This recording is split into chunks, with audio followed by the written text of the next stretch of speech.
Il faut que tu prophétises encore sur un grand nombre de peuples, et de nations, et de langues, et de rois. Apocalypse 10, verset 11.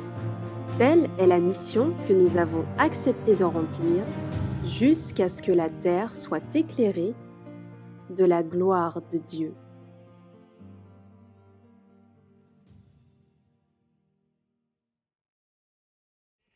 Eh bien, bonsoir à toutes et à tous et bienvenue à chacun pour ce nouveau moment de notre séminaire sur le message des... Comment? Des trois anges, c'est exact. Tel est le thème en effet de ce séminaire. Et nous allons, malgré les difficultés que nous rencontrons, commencer et nous vous invitons à pouvoir le faire avec la prière et prenons là où c'est possible la position qu'il convient.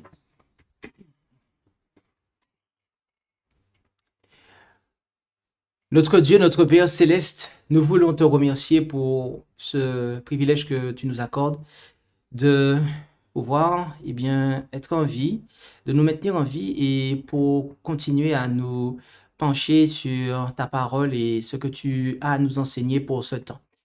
Bénis ce moment et qu'il nous soit profitable pour notre salut. Attelez pas de ceux qui ont prévu de se joindre à ces présentations et tout cela, c'est dans le nom de Jésus que nous t'en prions, Père. Amen.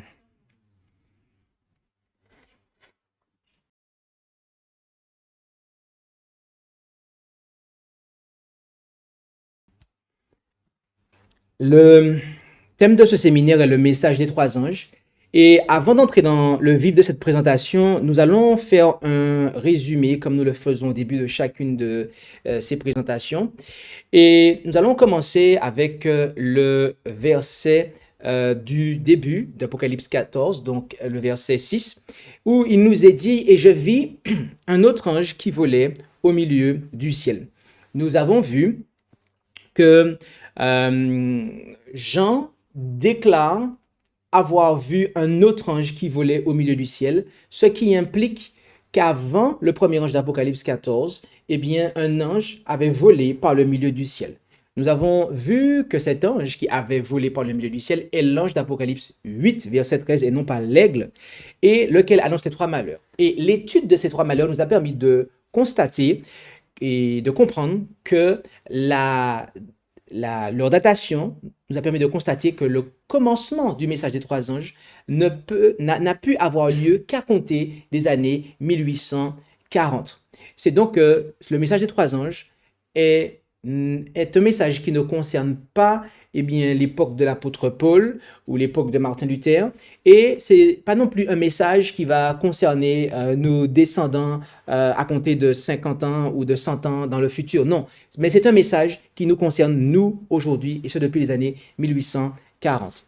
Et ce, jusqu'au retour de Jésus, car le retour de Jésus est l'événement qui, en Apocalypse 14, verset 14, marque, il vient se juxtaposer juste après la triple proclamation. Donc, ce message des trois anges, et voilà la grande vérité, c'est que c'est le message de préparation pour le retour de Jésus. Et il a l'évangile éternel, d'accord? Nous avons vu que l'évangile éternel est la vérité pour notre temps. Jésus-Christ est la vérité. Et il est le même hier, aujourd'hui et éternellement. Ok? Et cependant, Jésus-Christ ne fait pas la même chose hier, aujourd'hui et éternellement. Or, nous avons vu que Jésus-Christ, à l'heure actuelle, il est dans le lieu très saint du sanctuaire céleste pour l'expiation finale et pour l'œuvre qui va être présentée plus tard, qui est celle du jugement. Donc, la vérité pour notre temps aura des caractéristiques qu'elle n'avait pas par le passé. Et cet évangile éternel est porté pour être prêché à ceux qui habitent sur la terre, à savoir ceux de toute nation, toute tribu, toute langue et tout peuple. Autrement dit, c'est un message qui concerne chaque habitant de la terre, quelle que soit la partie du globe sur laquelle ils habitent, quelle que soit la partie de l'océan Indien sur laquelle ils habitent, et même à Maurice même, c'est un message qui concerne tout le monde. Au verset 7, dit qu'il présente son message d'une voix forte. Prophétiquement parlant, parler d'une voix forte signifie, sans timidité, dénoncer les péchés.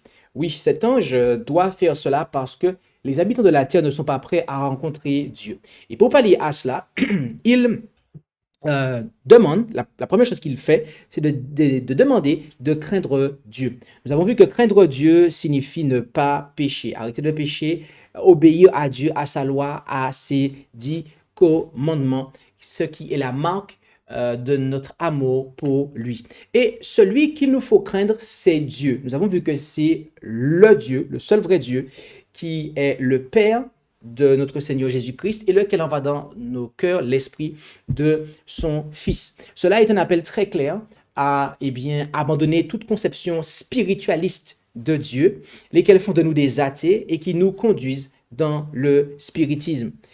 Et il poursuit en demandant aussi de lui donner gloire. Nous avons vu que cela s'applique à 2 niveaux. Le premier niveau, personnel, consiste à donner gloire à Dieu, non seulement dans notre corps, par le maintien de la santé, mais aussi dans notre esprit.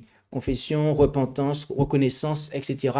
Nous avons vu différents aspects qui nous permettent de comprendre comment rendre gloire à Dieu en notre corps et en notre esprit. Mais aussi le deuxième niveau, le niveau collectif. En effet, car Dieu manifeste sa gloire au milieu de croyants pluriels, le mot croyant au pluriel, qui sont en ordre. Oui, Dieu ne manifeste sa gloire que au sein de ce qui est organisé. Et nous avons vu que l'Église de Dieu est celle qui croit que Jésus-Christ est le Fils de Dieu et que cette Église-là, l'Église du Fils de Dieu, doit être organisée afin que Dieu puisse y manifester sa gloire. Et la raison pour laquelle il demande ces choses, c'est car l'heure de son jugement est venue. Ici, le jugement n'est pas présenté comme étant à venir, mais il est venu. C'est l'invitation qui est annoncée et faite ici. Nous avons vu que ce jugement est le jugement investigatif et qu'il est celui pendant lequel les livres sont ouverts. Le livre de vie, le livre du souvenir ou de mémoire et aussi un livre qu'on a pu par déduction qualifié de livre du péché. Et c'est d'après tout ce qui est noté dans ces livres que seront jugés d'abord les morts, puis les vivants. Et nous avons vu qu'au travers du jugement des hommes, qu'en définitive, c'est Dieu lui-même qui est jugé. Oui, au travers de ce jugement, excusez-moi, je reprends, au travers de ce jugement, Dieu lui-même est convoqué à la barre et il est jugé. Pourquoi? On a vu que Dieu a été accusé, d'accord? Satan est celui qui l'a accusé et il est l'auteur du péché. Et lorsque nous péchons, nous nous joignons à lui de manière à pouvoir accuser Dieu. Or, l'Écriture nous apprend que lorsque Dieu justifie un homme, pardon et sanctification, donc justification complète, à ce moment-là, Dieu est reconnu juste. Oui, donc depuis 1844, le 22 octobre 1844, c'est le temps de la purification du sanctuaire, de la justification de celui-ci, et c'est dans le sanctuaire que sont manifestées les voies de Dieu. Et il est demandé aussi d'adorer celui qui a fait le ciel, la terre, la mer et les sources d'eau. Cela est une référence claire au sabbat du 7e jour du 4e commandement, qui est un commandement qui est toujours valable. Et bien que Dieu nous a montré qu'une puissance attachée de pouvoir changer cela et que ce sabbat a été attaqué, ce commandement a été attaqué, ici est annoncé un mouvement de restauration, un appel en tout cas à revenir à la véritable adoration, notamment en sanctifiant le jour de repos qui a été mis de côté au sein du christianisme, alors qu'il fait toujours partie du testament du Seigneur Jésus-Christ et que c'est bel et bien le jour du Seigneur.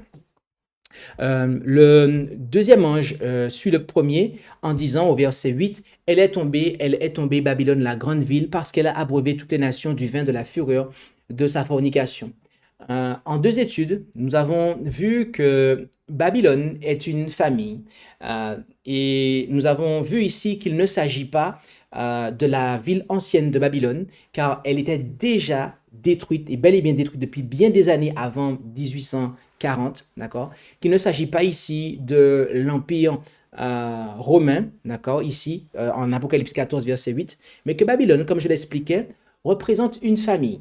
Apocalypse 17, verset 5, nous dit qu'il y a Babylone, la grande, la mère des prostituées. Nous avons vu que l'Église catholique de Rome était déjà tombée bien avant les années 1840. Et étant donné que c'est la mère des prostituées, il s'ensuit qu'elle a des filles, des filles qui sont elles aussi prostituées. Et donc qu'il s'agit d'église. Car on a vu qu'une femme corrompue, prostituée, dans la Bible représente une église apostate. Ici, Apocalypse 14, verset 8, la Babylone dont il est fait question ici, il s'agit des filles de Babylone qui sont tombées en raison du fait qu'elles ont rejeté l'évangile éternel. D'accord? Et ayant rejeté l'évangile, elles n'ont que du vin à proposer aux nations, c'est-à-dire de fausses doctrines. Et c'est la raison pour laquelle elles sont tombées.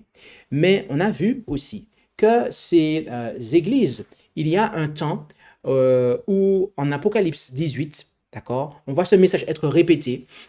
Et là, il est précisé, car toutes les nations ont bu du vin de la fureur de sa fornication. Alors qu'en Apocalypse 14, verset 8, il est précisé, car elle a abreuvé. Donc il y a une différence ici.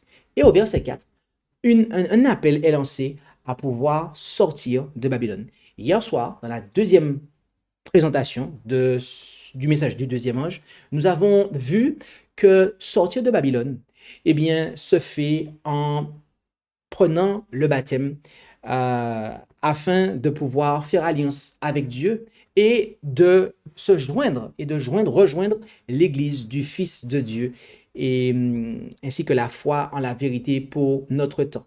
Nous avons vu que malgré le fait que eh bien, on ait pu être baptisé, même par immersion, dans des églises de profession, on a vu que dans la Bible, il y a la question du rebaptême. Et donc, à plus forte raison, aujourd'hui, eh bien, où nous voyons cette situation, le Seigneur nous appelle à sortir de Babylone, à nous dissocier de l'apostasie, afin de nous associer à la vérité et à ceux qui la portent pour notre temps. En ce soir, après avoir fait ce résumé, nous allons rentrer dans le vif du sujet de la présentation de ce soir et commencer à considérer le message du troisième ange. Et il nous est dit ici, et le troisième ange les suivit, disant d'une voix forte, si quelqu'un adore la bête et son image, et reçoit sa marque dans son front ou dans sa main, il boira aussi du vin de la colère de Dieu, du vin pur déversé dans la coupe de son indignation, et il sera tourmenté avec le feu et le soufre en présence des saints anges et en présence de l'agneau.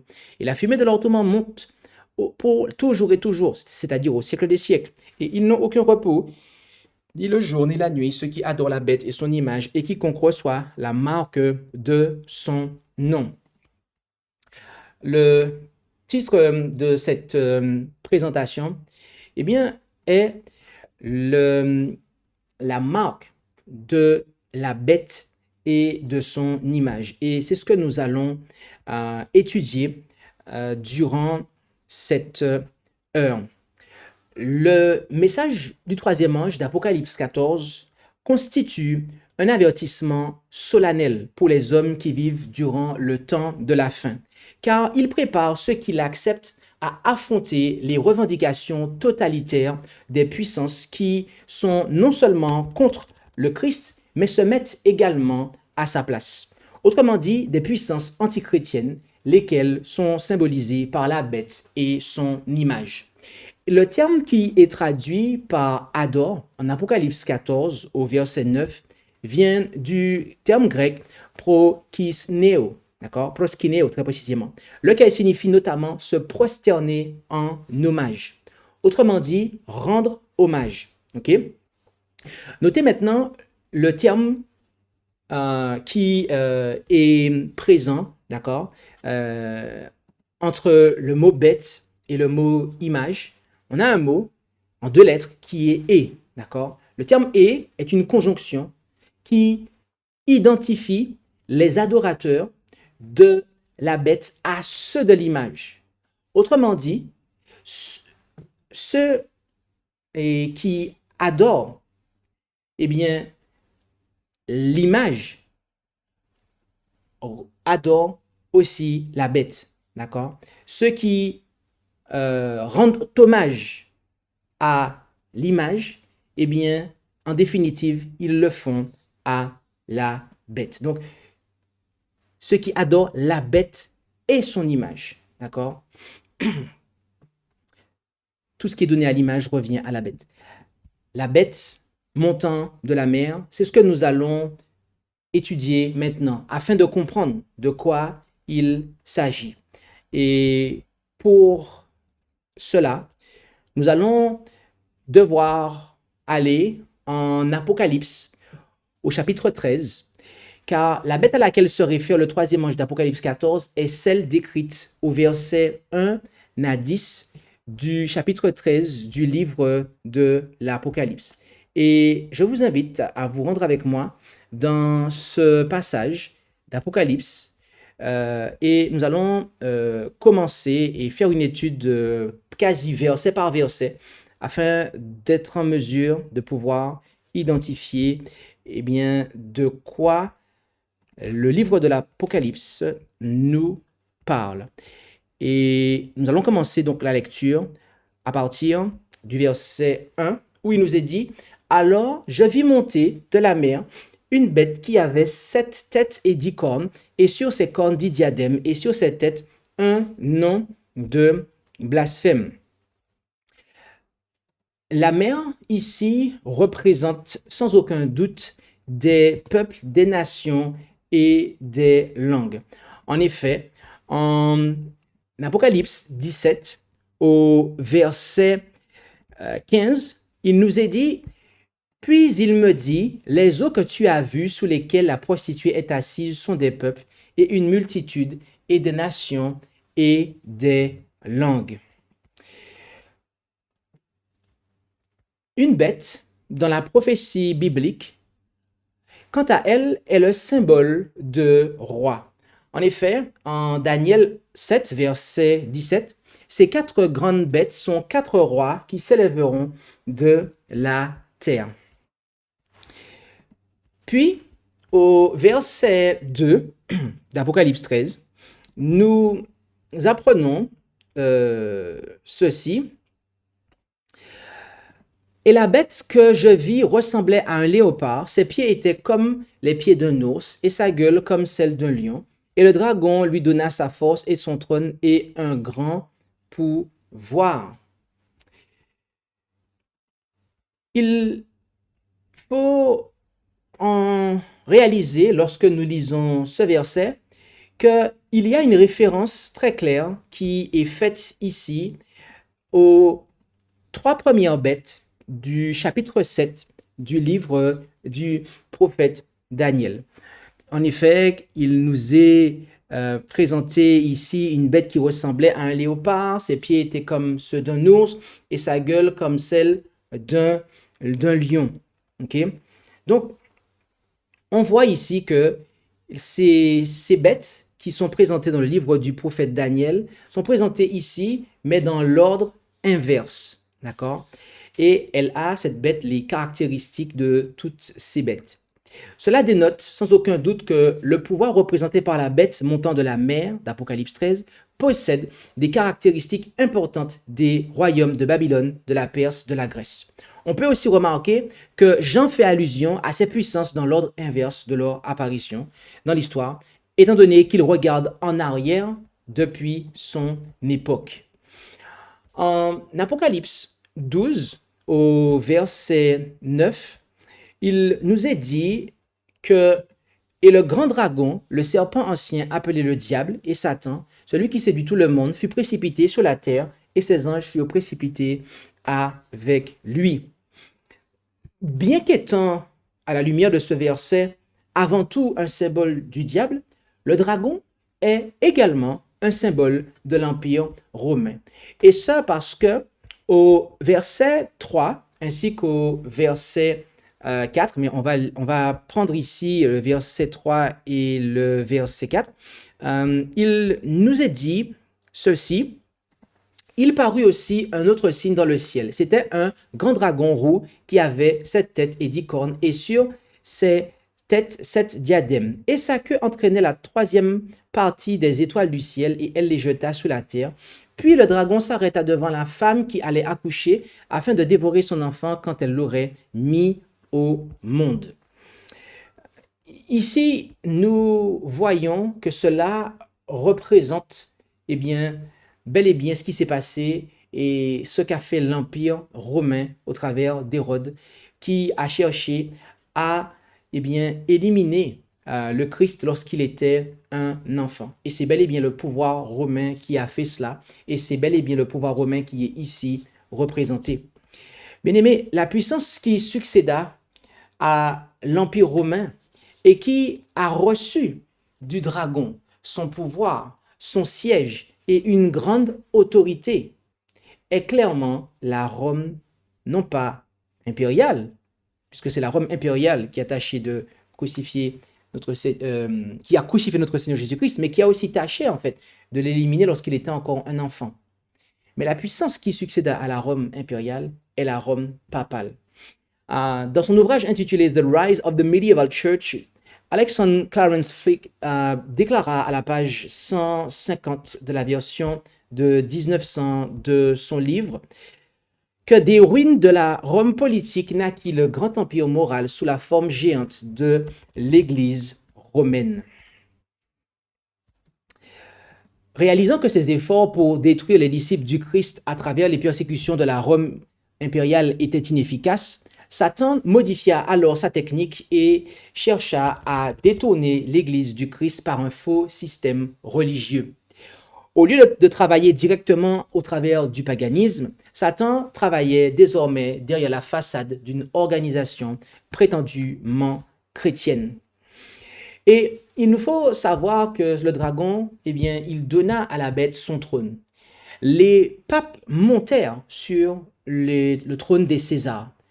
La capitale du système papal est la même que celle occupée par l'Empire romain à son apogée, mais aussi un grand pouvoir. La papauté exerçait un contrôle en matière politique et religieuse, ainsi que sur les consciences des hommes. Donc, nous voyons que c'est véritablement ce système, la Rome papale, qui est représenté à ce stade dans la prophétie d'Apocalypse 13. Et on nous précise que l'une de ses têtes fut blessée à mort. Cette prédiction s'est accomplie en 1798 lorsque le général Berthier, à la tête de l'armée française, entra à Rome, mit fin au règne politique de la papauté et conduisit le pape prisonnier en France où il mourut à Valence. Mais on apprend que sa plaie mortelle, eh bien, devait être guérie. Un événement important se produisit en 1929 lorsque le traité de Latran a rétabli le pouvoir temporel du pape. Ce dernier a alors reçu la gouvernance de la Cité du Vatican, une partie de la ville de Rome. Cependant, Jean vit une restauration beaucoup plus grande, car après la guérison, il vit tous ceux qui habitent sur la terre, à l'exception de quelques fidèles, adorer la bête, comme on peut le voir au verset 8. Bien que la papauté reçoive les hommages d'une quantité de groupes importants, de vastes populations ne lui témoignent aucune déférence. Mais cela changera lorsque la bête du verset 13, laquelle nous allons aborder dans quelques instants, fera que la terre et ses habitants adorent la première bête dont la plaie mortelle avait été guérie. Au verset 4 d'Apocalypse 13, il est dit « Et on adora le dragon qui avait donné son pouvoir à la bête. On adora aussi la bête en disant qui est semblable à la bête et qui pourra combattre contre elle. » Adorer la bête revient en fait à adorer le dragon, car la bête ici, donc symbole de la papauté, n'est que l'agent visible du dragon, c'est-à-dire symbole du diable, très précisément. pour mener à bien son programme. Par l'entremise de la papauté, Satan cherche à amener le monde à l'adorer. Et d'après le verset 3, 4 et 8, il réussira à l'exception d'un reste qui refusera de lui rendre hommage. Au verset 5, nous lisons qu'il nous est dit: et on lui donna une bouche qui prononçait des discours pleins d'orgueil et de blasphème, et on lui donna le pouvoir de faire la guerre pendant 42 mois. Les blasphèmes signifient injure, calomnie, lorsque cela est dirigé contre les hommes, mais aussi propos impies lorsque ce terme concerne Dieu. Ce dernier sens est sans doute prédominant ici. Là où les noms sont présentés comme étant sur les têtes, ils représentent sans doute les titres blasphématoires qui ont été pris par la papauté. En effet, lorsque nous considérons ce que nous lisons en Daniel 7, versets 24 et 25, et un autre s'élèvera après eux qui sera différent des premiers, et il abaissera 3 rois. Il prononcera des paroles contre le souverain, il opprimera les saints du souverain, il pensera à changer les temps et la loi, et les saints seront livrés en sa main pendant un temps, des temps et la moitié d'un temps. Les spécifications d'Apocalypse 13, versets 5 à 7, identifient clairement le pouvoir symbolisé par la bête avec celui représenté par la petite corne de la 4e bête de Daniel 7. Parmi les parallèles, on peut noter les suivants. Premièrement, la bête d'Apocalypse 13 a une bouche qui disait de grandes choses et des blasphèmes, verset 5. La petite corne de Daniel 7 a également une bouche qui proférait de grandes choses, au verset 8. Deuxièmement, la bête devait faire la guerre pendant 42 mois, à en croire le verset 5, mais aussi le chapitre 12 d'Apocalypse au verset 6. La corne devait, quant à elle, persécuter les saints pendant un temps, des temps et la moitié d'un temps, d'après le verset 25 d'Apocalypse 7, ce qui, en termes prophétiques, en durée, lorsque cela est converti, nous amène à la même période de temps. Et enfin, troisièmement, la bête devait faire la guerre aux saints et les vaincre, d'après le verset 7 d'Apocalypse 13, et la corne faisait la guerre aux saints et prévalait sur eux, d'après le verset 21 du chapitre 7. Au verset 6 du chapitre 13, il nous est dit que elle ouvrit donc la bouche pour blasphémer contre Dieu, pour blasphémer contre son nom et son tabernacle et contre ceux qui habitent dans le ciel. Le livre de l'Apocalypse ici nous apprend que la bête blasphème Dieu de 3 manières. Premièrement, son nom. En effet, elle assume elle revendique des titres divins. Et nous savons que la papauté a fait cela. Elle a en effet de nombreux titres qu'elle prend, qui sont en fait des noms qui appartiennent en réalité à Dieu. Mais aussi contre son tabernacle. D'accord? C'est le deuxième objet de son blasphème. Cette puissance présume établir son trône, son temple sur la terre et détourne ainsi l'attention du peuple du sanctuaire céleste, le véritable tabernacle où Jésus exerce son ministère de souverain sacrificateur afin de le diriger vers sa prêtrise terrestre, la curie romaine. Mais ce pouvoir, en faisant cela, ce qu'il fait, c'est simplement de renverser l'œuvre de ce sanctuaire. Le ministère céleste du sacrifice de Christ est méprisé et le sacrifice de la messe sur la terre tient et le remplace et est élevé aux yeux des hommes. Mais aussi ceux qui habitent dans les cieux. Ce troisième aspect du blasphème du pouvoir papal concerne les habitants du royaume céleste. Il s'agit probablement des membres de la divinité et de ceux qui sont associés à eux au service de l'humanité. Cela s'est accompli en partie par la prétention catholique d'avoir le pouvoir de pardonner les péchés, ainsi que dans l'attribution à Marie de pouvoir et de vertu qui n'appartiennent que au Christ. Ainsi, l'esprit des hommes est détourné de l'œuvre médiatrice céleste de Jésus vers le confessionnal sur terre.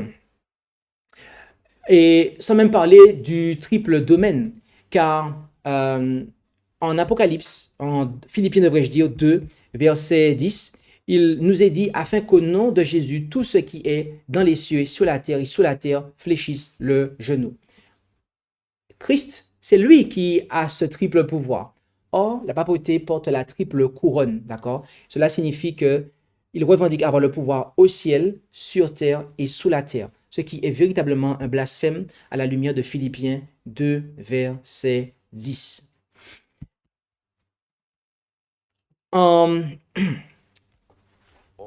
Lorsque nous continuons au verset 7 du chapitre 13, il nous est dit qu'elle reçut aussi le pouvoir de faire la guerre aux saints et de les vaincre. On lui donna encore la puissance sur toute tribu, sur toute langue et sur toute nation. Le langage utilisé ici est identique à celui de Daniel 7, verset 21. La même corne fit la guerre aux saints et les vainquit. Et aussi sur toutes les nations. Cela fait référence à la sphère de son action et peut s'appliquer à l'apogée de la papauté au Moyen-Âge, lorsqu'elle exerçait un contrôle presque incontesté sur l'Europe, mais surtout lorsque, dans l'avenir, le pouvoir de la papauté sera plus pleinement restauré. Au verset 8 maintenant, et tous les habitants de la terre dont les noms n'ont pas été écrits dès la création du monde dans le livre de vie de l'agneau qui a été immolé l'adorèrent. D'accord? Cela est particulièrement vrai pour la période pendant laquelle la papauté a eu sa blessure mortelle qui a été guérie. La manière dont cette adoration universelle sera réalisée est décrite à la fin du chapitre 13 de l'Apocalypse et nous verrons ça dans quelques instants. Au verset 9 et 10 maintenant, si quelqu'un a des oreilles, qu'il écoute. Si quelqu'un mène en captivité, il ira lui-même en captivité. Si quelqu'un tue avec l'épée, il faut qu'il périsse lui-même par l'épée. C'est ici qu'est la patience et la foi des saints.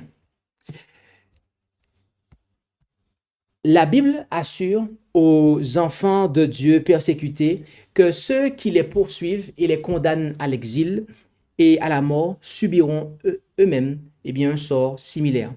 On peut voir une réalisation partielle de cette prophétie dans la captivité et l'exil du pape en 1798. Maintenant, considérons le verset 11 et à partir de ce moment-là, nous allons rentrer dans l'étude de la bête, non pas qui monte de la mer, mais celle qui monte de la terre. C'est parti. Puis, je vis une autre bête monter de la terre qui avait 2 cornes semblables à celles de l'agneau, mais elle parlait comme le dragon. Cette bête est une bête supplémentaire à celle qui montait de la mer, comme nous l'avons dit, car elle est présentée ici comme montant de la terre. La première bête monte de la mer et les 4 bêtes de Daniel 7 montent également de la mer, comme on peut le voir au verset 3 du chapitre 7 du livre de Daniel. Et comme nous avons établi avec Apocalypse 17, verset 15, que la mer représente des peuples et des nations, nous pouvons raisonnablement supposer que la terre représente quant à elle une région peu peuplée. La nation ainsi représentée ne surgira donc pas de la guerre, de la conquête ni de l'occupation, mais elle se développera là où il y a peu d'habitants. Cette seconde bête ne peut être qu'un symbole des États-Unis d'Amérique. Pourquoi? Parce que cette puissance remplit avec précision les spécifications de la prophétie. En effet, lorsque la première bête se rendit en captivité en 1798, les États-Unis d'Amérique devenaient de plus en plus importantes et sur le plan mondial, mais aussi de plus en plus puissants. La nation est née non pas dans l'ancien monde avec ses multitudes, mais dans le nouveau monde avec ses habitants relativement peu nombreux. Et le texte précise qu'elle avait 2 cornes. Les deux cornes peuvent être considérées comme représentant les deux caractéristiques notables du système de gouvernement américain, à savoir la liberté civile et la liberté de religion, lesquelles sont toutes deux garanties par la Constitution des États-Unis d'Amérique. La liberté civile a trouvé son expression dans une forme de gouvernement républicain et la liberté religieuse dans le protestantisme. Et cette bête est présentée comme ayant des cornes semblables à celles d'un agneau. L'agneau est un symbole de jeunesse et d'intention pacifique. D'autres nations ont été décrites dans la prophétie biblique comme des bêtes sauvages à cause de leur attitude guerrière.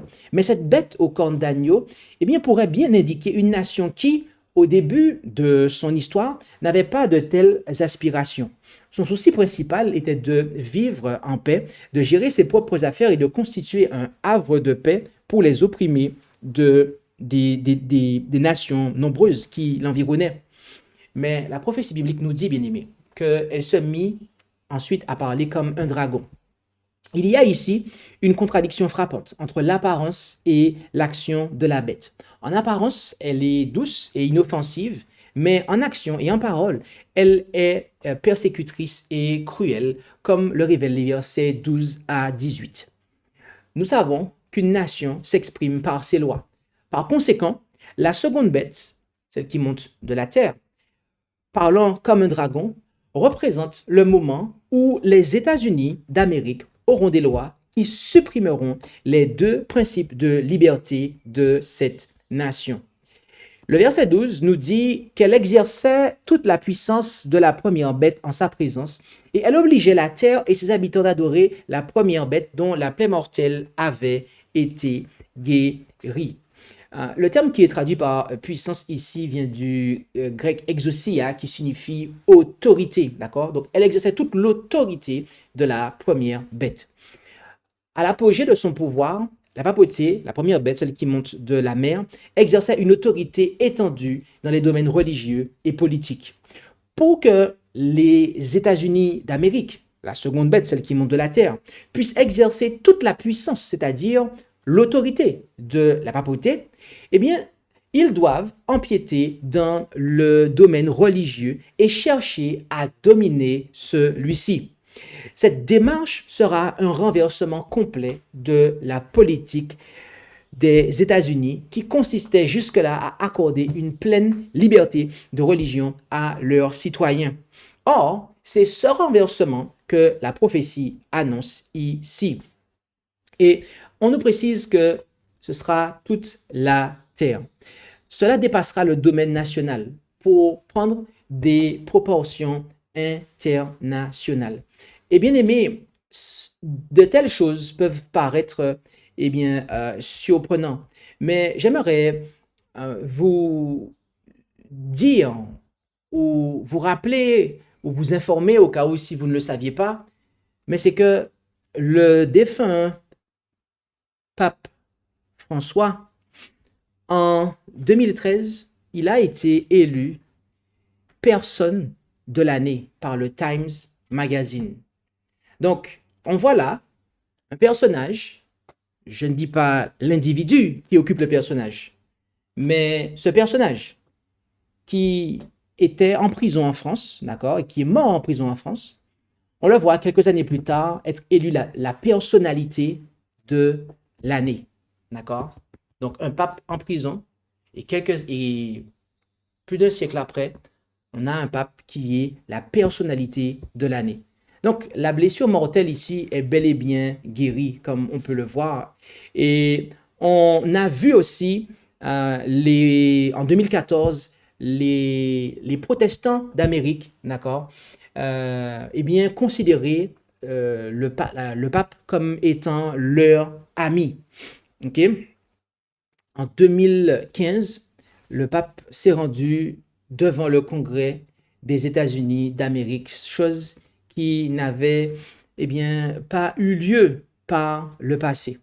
Et bien encore des choses, bien aimés, qui se sont passées depuis. Le pape n'avait même pas le droit de Oui, il n'avait pas le droit de mettre les pieds là-bas avant cela, en fait. Et aujourd'hui, on voit que, eh bien, vous avez eu de cela Joe Biden, qui était qui est un catholique, qui a été président. Et vous avez encore, euh, vous voyez que ces choses, en fait, ont véritablement changé et que la prophétie biblique est bel et bien en marche ici. Euh, Au verset euh, 13, il nous est dit, et elle faisait de grands prodiges, même jusqu'à faire descendre du feu du ciel sur la terre à la vue des hommes. Euh, les prodiges ici sont des miracles, mais ici des miracles mensongers, d'accord? Et le malin fera que, eh bien, cette puissance euh, emploiera des prodiges, des miracles mensongers, afin de conduire les habitants à eh bien, prêter allégeance. Oui, les signes qui seront accomplis attireront l'attention des hommes. La descente du feu du ciel peut être une tentative de contrefaire le miracle qui a été fait par Élie du haut du mont Carmel. Lorsque Élie a fait cela, c'était pour indiquer eh bien, que Dieu était de son côté, d'accord, et qu'il servait le vrai Dieu. Et tout comme l'ancien signe, donc cet ancien signe-là, celui que Élie a employé, témoignait de la puissance du vrai Dieu, la bête donnera l'impression, en faisant descendre du feu du ciel, mais qui sera fait non pas par Dieu, mais par la puissance du malin, eh bien que Dieu soutient son programme, sa politique. Et nous nous attendons à ce que cela se produise par le biais du spiritisme. Ok. Satan, se prétendant Dieu, cherchera à étayer ses prétentions par des miracles mensongers. Au verset 14, et elle séduisait les habitants de la terre par des prodiges qu'elle eut le pouvoir de faire en présence de la bête, commandant aux habitants de la terre de dresser une image à la bête qui, après avoir reçu un coup mortel de l'épée, était cependant encore en vie. Ces miracles tromperont les hommes en leur faisant croire que la nouvelle organisation, donc l'image, bénéficiera de la bénédiction de Dieu. Intéressons-nous donc maintenant à l'image, à compter du verset 15. Et elle eut encore le pouvoir d'animer l'image de la bête, afin que l'image de la bête parlât, et de faire mettre à mort tous ceux qui n'adoraient pas l'image de la bête. En 2 Corinthiens 4, verset 4 et Colossiens 1, verset 15, nous apprenons que Christ est l'image du Dieu invisible. Bien aimé, une image implique un archétype et ressemble à de nombreux égards à son archétype. Une image de la première bête serait une organisation fonctionnant selon les mêmes principes que l'organisation de cette bête. Or, l'utilisation du bras séculier pour soutenir les institutions religieuses figurait parmi les principes de la première bête. Donc, par imitation, la deuxième bête répudiera ses principes de liberté. L'Église fera appel à l'État pour faire respecter ses dogmes. L'État et l'Église s'uniront et le résultat sera la suppression de la liberté religieuse et la persécution des minorités dissidentes. Et bien aimé, ce dont nous parlons ici, eh bien, ce programme-là est déjà en cours aux États-Unis d'Amérique, où vous avez en fait le pouvoir politique, eh bien, qui veut en fait s'impliquer dans le religieux, et notamment depuis a été exprimé d'une façon inégalée depuis le début du deuxième mandat de Donald Trump, d'accord, et de son vice-président, chose que nous avons déjà eu l'occasion de présenter dans d'autres événements, d'autres séminaires, d'accord. Oui, voilà ce qu'il nous est dit ici. Et après avoir présenté donc l'identité de la bête et de son image, nous allons maintenant pouvoir établir ce qu'est la marque de la bête. Nous avons vu que jusqu'ici, dans notre présentation du message du troisième ange d'Apocalypse 14, eh bien que la bête qui est aussi décrite en Apocalypse donc 13, versets 1 à 10, représente la papauté. L'image de la bête qui est quant à elle décrite au verset 14 et 15 du chapitre 13 de l'Apocalypse, représente l'organisation similaire à la papauté qu'établiront les États-Unis d'Amérique et qui, quant à eux, représentent la bête, et sont représentés par la bête montant de la terre. Et c'est à partir du verset 16 qu'est introduit la question de la marque de la bête. Donc, poursuivons notre étude du chapitre 13 à partir du verset 16. Et il nous est dit ceci. Et elle obligeait tous les hommes, petits et grands, riches et pauvres, libres et esclaves, à prendre une marque à la main droite ou au front.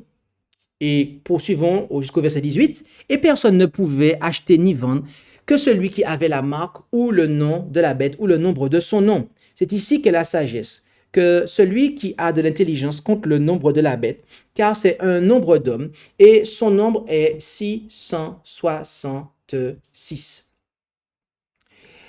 L'étude de ces 3 versets nous conduira non seulement à établir ce qu'est la marque, mais également le nom et le nombre de la bête. En fait, l'identification du nom et du nombre de la bête viendront confirmer celle de la marque de la bête. C'est pour cela qu'il nous faut commencer par le commencement, à savoir identifier ce qu'est la marque de la bête. D'après le verset 16 et le verset 17 du chapitre 13 du livre de l'Apocalypse, ceux qui refuseront de prendre la marque de la bête seront l'objet de boycott économique. Et d'après le verset 15, les hommes seront forcés à prendre cette marque sous peine de mort. Le fait que le protestantisme apostat, l'image de la bête, forcera les hommes à prendre cette marque implique que sa réception est liée à l'obéissance d'une loi. Le verset 15 nous indique qu'une fois animé par la nation américaine, la bête montant de la terre, le protestantisme apostat, donc l'image de la bête, parlera. Comment une organisation politique s'exprime-t-elle? Nous avons dit tout à l'heure que c'est par ses lois. Ainsi, cette organisation politico-religieuse, c'est-à-dire où le politique est au service du religieux, édictera une loi dont l'obéissance rendra hommage à la papauté, à savoir la bête montant de la mer. Et la particularité de cette loi est qu'elle sera contraire à la loi ou au commandement de Dieu, au 10, car en décrivant ceux qui ne rendront pas hommage à la papauté, la bête montant de la mer, la Bible présente l'observation des commandements de Dieu comme étant l'une de leurs caractéristiques.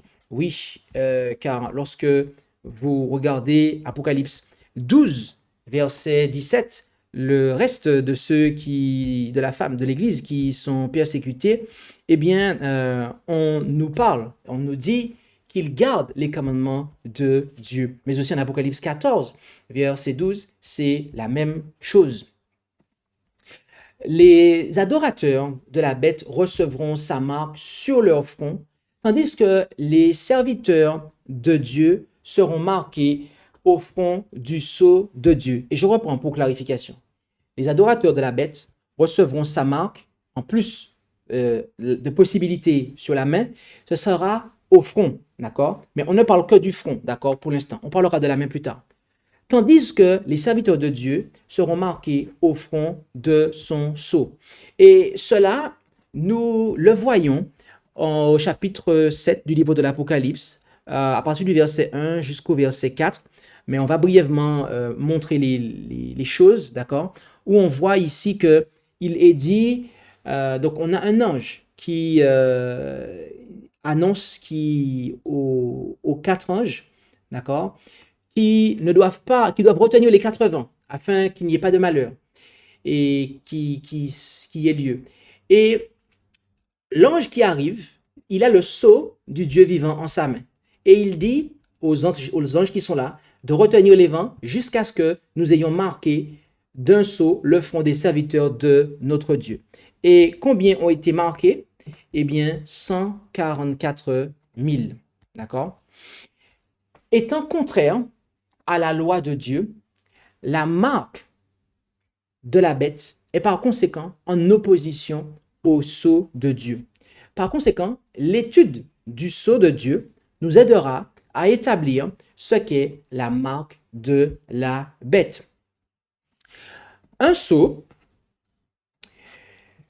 d'après le dictionnaire Robert, est un cachet officiel dont l'empreinte est apposée sur des actes pour les rendre authentiques ou les fermer de façon inviolable. Mais aussi l'empreinte faite par ce cachet, scie au plomb, portant cette marque.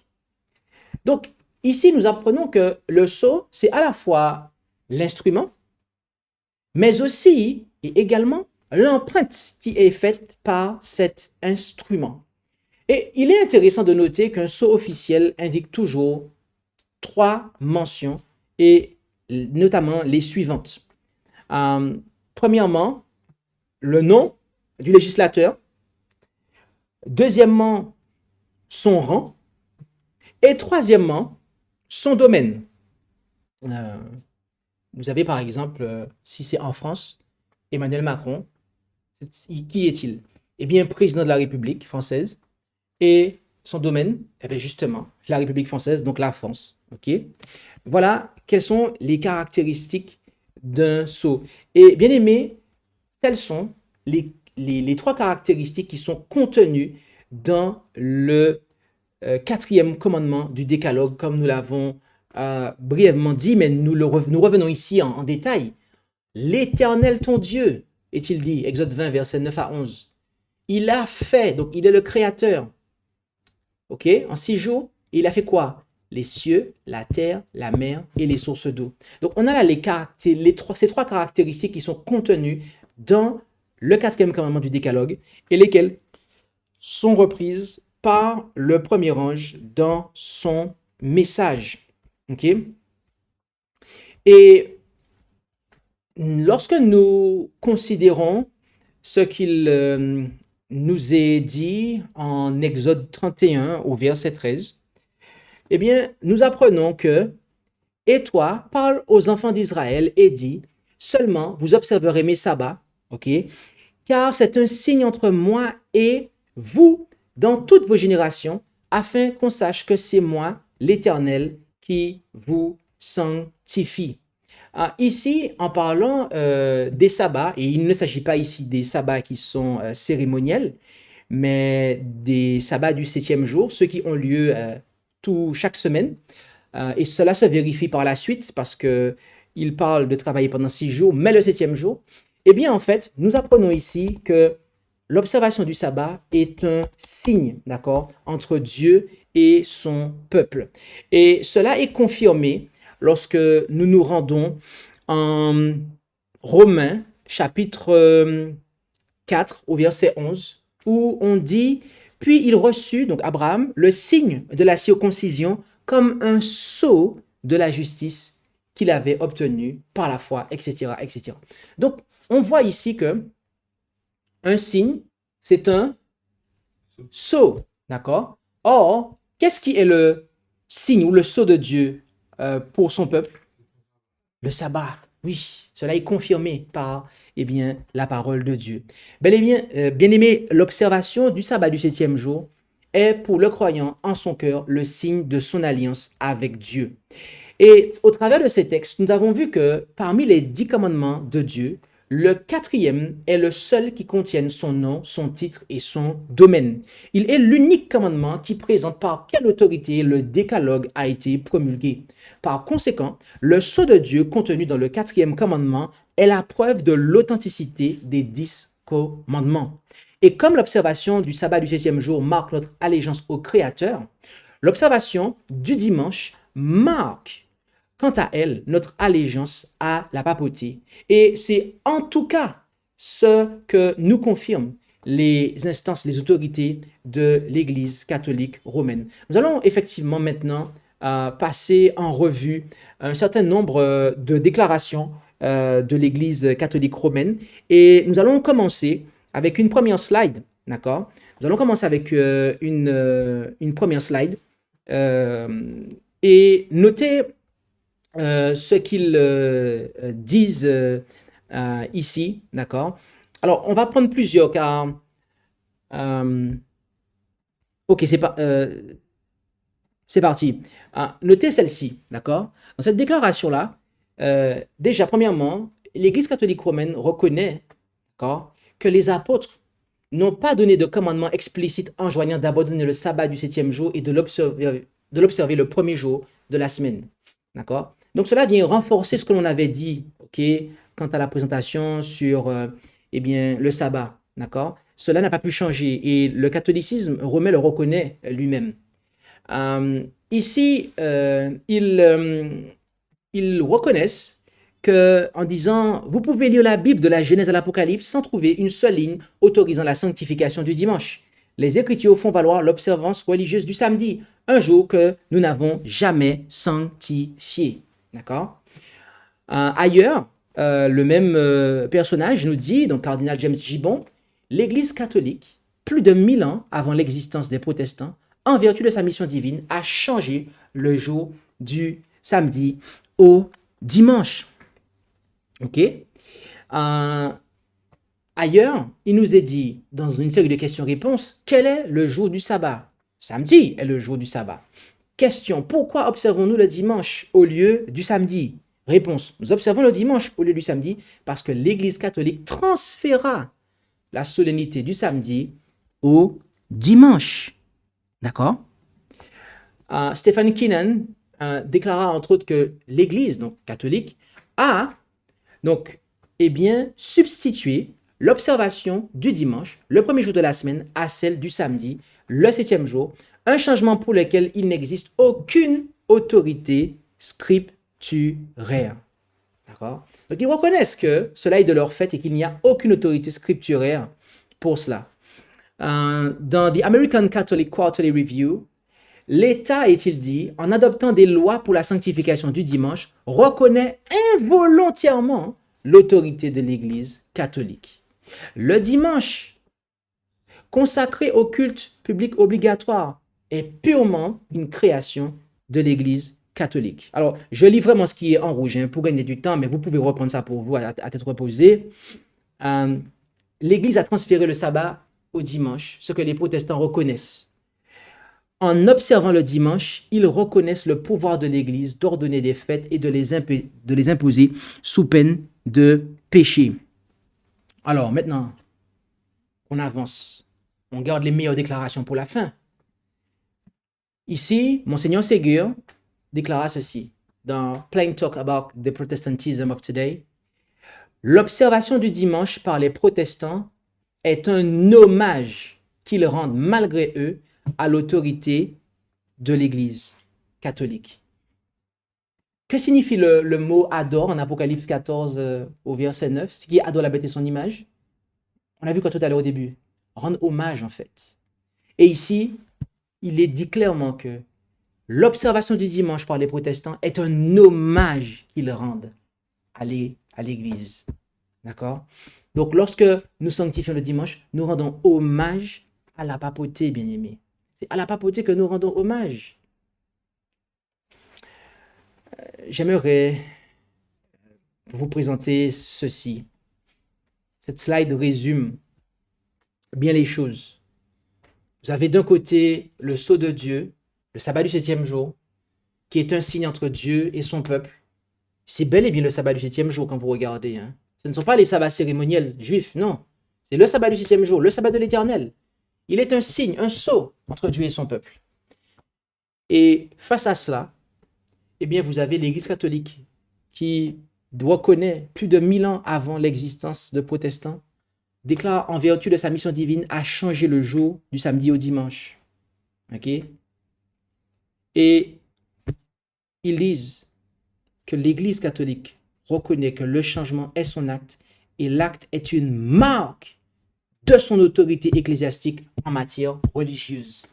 Donc, bien aimé, ici, arrivé à ce stade, il apparaît clairement que la sanctification du dimanche est véritablement la marque de la bête. D'accord? La sanctification du 7e jour est quant à elle le signe ou la marque de Dieu. Mais la sanctification du premier jour, le dimanche, eh bien, est la marque de la papauté qui est symbolisée par la bête à la tête ayant été blessée mortellement et après qui a guéri. Oui, oui, bien-aimé. Euh, le dimanche est la marque de l'autorité de la papauté, la bête montante de la mer. Par conséquent, le protestantisme apostat d'Amérique, l'image de la bête, promulguera une loi qui visera à rétablir la sanctification du dimanche. Et d'après Apocalypse 13, versets 8 et 12, les nations de la terre entière l'imiteront. Mais alors, comment des non-chrétiens pourront-ils rendre hommage au pape en observant le dimanche? La prophétie nous dit que les hommes recevront la marque de deux façons, soit sur la main droite ou soit au front. Lors de la répétition du décalogue, eh bien, laquelle figure au chapitre 5 du livre du Deutéronome, au sujet de l'observation des commandements, nous lisons ce qui suit. En effet, rendons-nous en Deutéronome 6, versets 3, 6 et 8, où il nous est dit ceci. Tu les écouteras donc, ô Israël, et tu prendras garde de les pratiquer, c'est-à-dire les commandements, afin que tu sois heureux et que vous multipliez beaucoup au pays où coule le lait et le miel, comme l'Éternel, le Dieu de tes pères, te l'a dit. Et ces commandements que je te prescris aujourd'hui seront dans ton cœur, et tu les lieras comme un signe sur ta main, et ils seront comme un fronteau entre tes yeux. Avez-vous prêté attention à ces versets, comment ils sont révélateurs et jettent de la lumière sur le sujet que nous traitons maintenant? Dieu ne voulait pas simplement que les enfants d'Israël pratiquent ces commandements, c'est-à-dire qu'ils soient comme un signe sur leurs mains, mais il voulait que ces derniers soient dans leur cœur, c'est-à-dire comme un fronteau entre leurs yeux. Okay? Ainsi, la main symbolise la pratique, le fait de se conformer, tandis que le front symbolise le consentement, la conviction.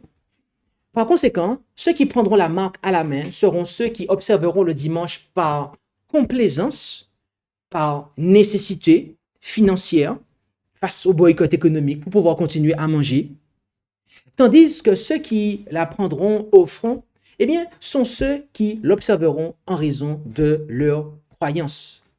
Et rappelez-vous ce que déclare le verset 17 d'Apocalypse 13. Personne ne pouvait acheter ni vendre s'il n'avait la marque ou le nom de la bête ou le nombre de son nom. Le terme « ou » est une conjonction de coordination servant à marquer l'alternative. Autrement dit, le nom et le nombre de son nom sont l'alternative de la marque de la bête. Intéressons-nous au nom de la bête. Dans le journal catholique, Our Sunday Visitors, il a au numéro du 18 avril 1915, volume 3, le numéro 51, page 3, quelles sont les lettres censées être sur la couronne du pape et que signifient-elles si elles ont un sens? C'est la question. La réponse: les lettres inscrites sur la mitre du pape sont les suivantes. Vicarius Filii Dei, ce qui est le latin de vicaire du Fils de Dieu. Les catholiques soutiennent que l'Église est une société visible et elle doit avoir un chef visible. Ainsi, le nom officiel du pape, donc de la bête, d'après l'Église catholique romaine, est vicaire du Fils de Dieu. Lorsque Dieu changea le nom de Jacob en Israël, cela était le symbole du changement de son caractère, à en croire Genèse 32, verset 28. Ainsi, ceux qui auront reçu la marque ou le nom de la papauté auront en réalité reçu son caractère, de la même manière que ceux qui auront reçu le sceau ou le nom de Dieu, le Père, eh bien, auront en réalité reçu son caractère. Et voyez-vous, c'est en suivant le protestantisme apostat, l'image de la bête, que les hommes recevront le caractère de la papauté, à savoir de la bête. De même, c'est en suivant Jésus-Christ, l'image de Dieu, que les hommes pourront recevoir le caractère de Dieu. Mais qu'en est-il du nombre? Eh bien, lorsque nous considérons Apocalypse 13, verset 18, il nous est dit qu'il s'agit d'un nombre d'hommes. La bête représente une organisation humaine. Et comme cette dernière a déjà été identifiée, le nombre 666 doit alors avoir un rapport avec le nom de ce pouvoir. Nous avons identifié cette bête comme étant le pouvoir papal et nous avons établi que son nom est Vicarius Filii Dei, ce qui est le latin de vicaire du Fils de Dieu. En latin, eh bien, chaque lettre possède une valeur numérique.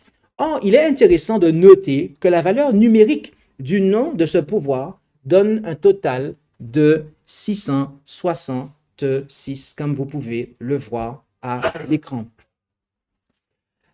La marque, le nom et le nombre. Cela fait 3. Dieu donne à l'humanité 3 témoins pour identifier la papauté comme étant le pouvoir qui sera exalté à la fin des temps. Et voici, bien-aimés, ce que nous présente le message, le troisième ange au travers de son message. Il nous invite à, eh bien, à ne pas recevoir la marque de la bête. Il nous invite eh bien, à ne pas rendre hommage à la bête et à son image en recevant sa marque au front ou à la main. C'est-à-dire à ne pas sanctifier le dimanche lorsqu'il est, et notamment, à ne pas le sanctifier du tout, mais notamment lorsqu'il est imposé sous peine de sanctions économiques, car eh bien, si nous le faisons, même si nous ne sommes pas en fait convaincus, eh bien, à ce moment-là, nous recevrons la marque à la main. Et bien aimé, si nous avons pour Dieu notre ventre, d'accord, eh bien, à ce moment-là, qu'est-ce qui va se passer? Nous pouvons être convaincus. Nous pouvons être convaincus, ok? Donc, notre front ne pourra pas recevoir cette marque. Mais par contre, à la main, nous la recevrons. Donc, c'est un appel à la fois à ceux qui ont cru en la sanctification du dimanche jusqu'ici, à délaisser cette conception, car la Bible nous enseigne clairement la vérité à ce propos, mais aussi à ceux qui en sont convaincus et qui ne sont pas fidèles dans l'observation du sabbat du 7e jour, tel que indiqué dans le 4e commandement. Car oui, il y a de ceux qui ont entendu le message. Il y a de ceux qui, eh bien, savent que le sabbat du 7e jour du 4e commandement est le véritable sabbat et qu'il faut le sanctifier, mais qui ont une observation partielle de ce jour. Oui, beaucoup de croyants, eh bien, observent partiellement ce jour de repos. De temps en temps, ils travaillent 1 ou 2 samedis dans le mois. Ils peuvent terminer de travailler tard le vendredi alors que le soleil est déjà couché. Et aujourd'hui, nous n'avons pas cette imposition de la sanctification du dimanche. Mais si nous avons pris l'habitude d'observer le sabbat à notre sauce, à notre façon, lorsque eh bien, cette question arrivera, eh bien, nous allons continuer à faire des compromis. Et à ce moment-là, il sera sûr que nous recevrons la marque à la main. Bien-aimés, Dieu nous met en garde et il ne veut pas que nous puissions eh bien, être du nombre de ceux qui prendront la marque, que ce soit à la main ou au front. Voulez-vous rendre hommage à Dieu en sanctifiant son saint sabbat? Alors, je vous invite à pouvoir vous joindre à moi dans la prière.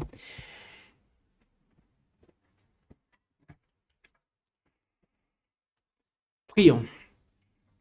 Notre Dieu, notre Père céleste, nous voulons te remercier pour ta parole au travers de laquelle tu nous indiques que eh bien, les églises qui ont rejeté le message du premier ange eh bien, se mettront à persécuter les fidèles qui auront accepté le message du premier ange. Et au travers du message du troisième ange, tu nous annonces cela. Et elles feront en sorte eh bien, de mettre en application une loi qui visera, si nous l'observons, à transgresser ta loi. Et tu nous appelles à ne pas, y prêter attention, à ne pas rendre hommage au système qui a établi cette loi humaine qui est contraire à ta loi. Alors aide-nous à pouvoir faire preuve de fidélité dès maintenant, afin que nous soyons fermes au moment où viendra ce test, qui sera le test final par lequel le jugement s'étendra, lorsqu'il s'étendra aux vivants, que tout le monde sera testé, que la destinée de chacun sera déterminée à ce moment-là. Aide-nous à pouvoir manifester notre fidélité envers toi dès maintenant, afin que nous ne soyons pas trouvés trop légers plus tard. Et c'est dans le nom de Jésus que nous t'en prions et pour ta gloire, Père. Amen.